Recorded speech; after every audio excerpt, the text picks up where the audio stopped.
Ro'yxatdan o'tkazish tizimi ikkita asosiy bosqichdan iborat. Birinchisi, ishtirokchilarni onlayn va offlayn tartibli ro'yxatdan o'tkazish.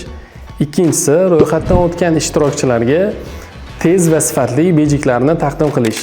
Birinchi bosqichga to'xtaladigan bo'lsak, onlayn ro'yxatdan o'tkazish tizimi asosan yuqori lavozimdagi shaxslar ishtirok etadigan tadbirlarda qo'llaniladi. Bunday tadbirlarga ishtirok etadigan ishtirokchilar oldindan aniq belgilangan bo'ladi. Bunaqa tadbirlarga misol sifatida 2025-yilda biz o'tkazgan Samarqand shahridagi Yevropa Ittifoqi rahbari va Markaziy Osiyo rahbarlari o'rtasidagi birinchi sammitni misol qilib olsak bo'ladi. Bu tadbirda 1000 nafar ishtirokchi faqatgina onlayn ko'rinishda ro'yxatdan o'tkazilgan va ularga tez va sifatli bejiklar taqdim qilingan. Ishtirokchilarni offlayn ro'yxatdan o'tkazadigan tadbirlar asosan ko'rgazmalar hisoblanadi.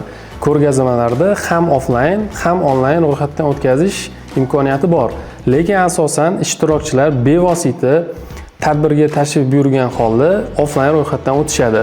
Bunday tadbirga misol 2024-yilda bo'lib o'tgan avtomexanika xalqaro ko'rgazmasi. Ushbu tadbirda biz 12000 nafar ishtirokchini ham onlayn, ham offlayn ro'yxatdan o'tkazganmiz. 80% tashrif buyuruvchilar offlayn ro'yxatdan o'tishgan. Ikkinchi bosqichda ishtirokchilarga bejik taqdim qilish eng asosiy jarayonlardan biri hisoblanadi. Ishtirokchilar o'z shaxsiy bejiklarini olishlari uchun Face ID ma'lumotlari yoki pasport ma'lumotlari yoki elektron pochtalarga yuborgan 6 xonali unikalniy kod orqali o'z bejiklarini olishlari mumkin. Keyingi foydali ma'lumotlarni o'tkazib yubormaslik uchun sahifamizga obuna bo'ling.